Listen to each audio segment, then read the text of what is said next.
Hello my friends and fellow VEDSies, and I realized I haven't told you guys much about something that I like a lot. Like, a lot. I mean, I've talked about musicals, I've talked about Disney, I've talked about Star Wars and Mamma Mia and just about everything. But I haven't really talked about Marvel, have I? It's weird that I haven't talked about the MCU this VEDS, considering I'm obsessed with it. I mean, when I was in the ER, I was still on a Discord server writing an alternate universe for the Marvel Cinematic Universe with a bunch of other people who are obsessed with the Marvel Cinematic Universe. And we still have a little less than 6 months until our next MCU film comes out, and we're at a nice even number of 20, so I thought, why not do a ranking? The top 20 MCU films. Obviously, opinions.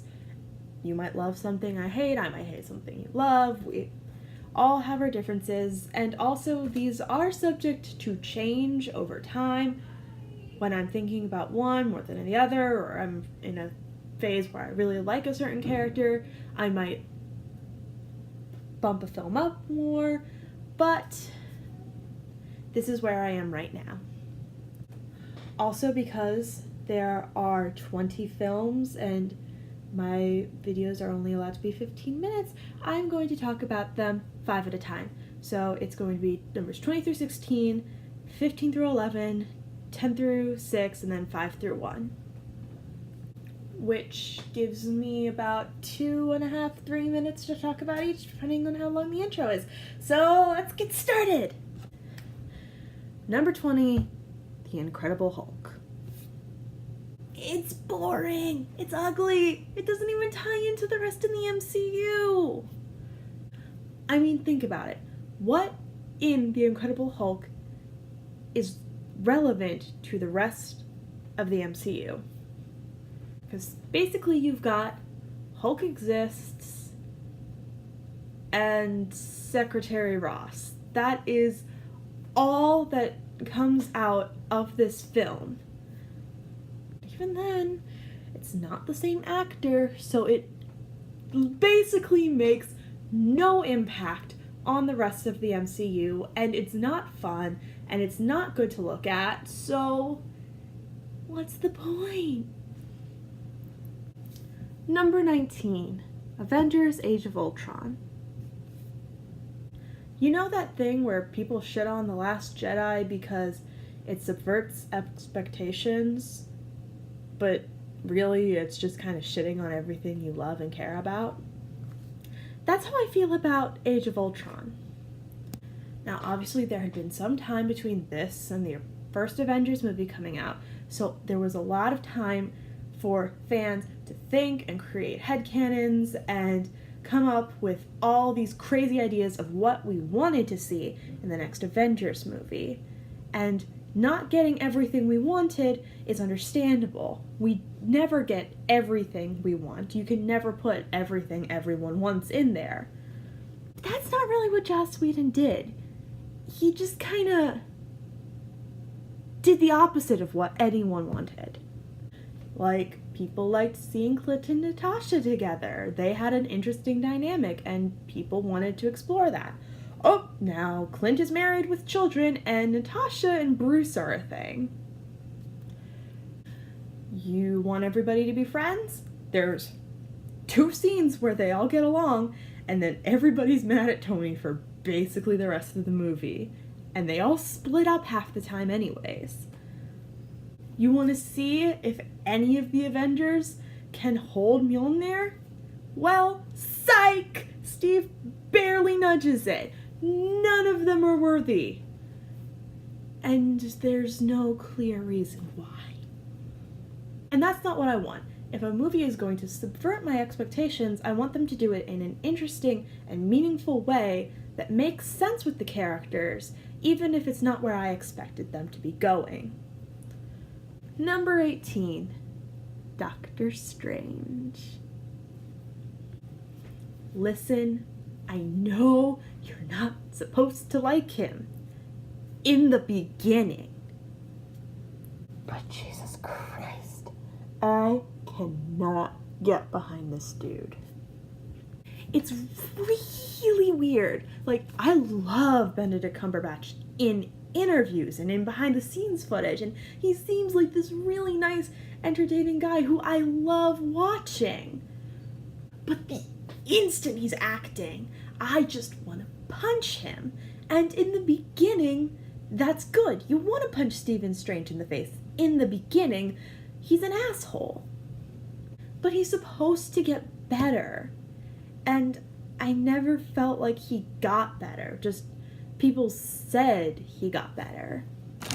And none of the other characters were memorable enough for me to be able to put that aside. I barely remember anyone from the movie. There's the nurse who's Regina George. There's whitewashing. There's that guy who just kills people for no reason in the end credits. Doctor Strange has some really cool effects.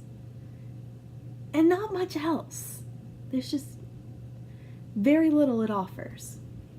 Number 17, Thor: The Dark World.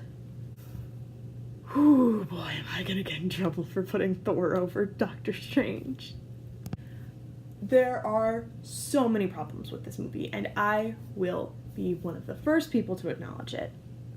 There are too many side characters, the villain is boring, the color palette kinda sucks, the ending is confusing, doesn't make that much sense. The only reason you need to watch it is to know about the Infinity Stones. But I still kind of love it. Like, I know it's not good, but these characters are still engaging enough that I will watch it. I like seeing Lady Sif in the Warriors 3. I like seeing Darcy and Jane and Eric Selvig and what they're getting up to. I like seeing Frigga, and I like seeing her meeting Jane. I love watching Loki and Thor acting like siblings. I like these characters. And so I'm willing to forgive a few more flaws from a movie with engaging characters like Thor 2 that I won't in a movie like Doctor Strange. Because there's something there worth watching. Number 16, Iron Man 2. Okay. I actually do enjoy a lot of the concepts and meta ideas behind Iron Man 2. I just don't necessarily think they were executed the best. Vanko as this parallel to Tony is an interesting idea. The idea of what's keeping Tony alive also being what's killing him. That's interesting. Getting to see Natasha be a fucking spy is interesting. Getting to see Tony as an addict is interesting. A lot of these are cool concepts. It's just a matter of execution. There's so much happening, and they're trying to cram so much into this one goddamn movie. Tony's creating a new element. There's the Stark Expo. There's Vanko. There's Hammer Tack. There's Natasha. There's relationship problems and substance abuse. It's too much. Also, Howard Stark. I know they're trying to show that it's a complicated relationship, but they didn't set Howard up well. Like, Iron Man 2's Howard Stark, Captain America Civil War's Howard Stark, and the Cap 1 Agent Carter Howard Stark don't feel connected. Like, none of them feel like the same guy. That really starts at the foundation. They tried to make someone who was both kind of an abusive, cold dickhead and also kind of Walt Disney into one character. And I feel like you had to go a little further either way. You weren't going to be able to get both of those ideas into one dude. They're bringing him back for Avengers 4, I've heard, and so I'm hoping they go more in depth and show maybe some changing moment or something that happens, but that's really distracting and it's hard to get invested in the drama when you're still trying to figure out what the fuck happened to Howard when you're supposed to be thinking about Tony. Also, I know it's not that important, but the scene where they're torturing the bird is really uncomfortable and I hate it. I hate that scene so fucking much and I can't watch it and it's a problem. You'll find out more about my feelings on animal abuse in the MCU next time. I'll see you later.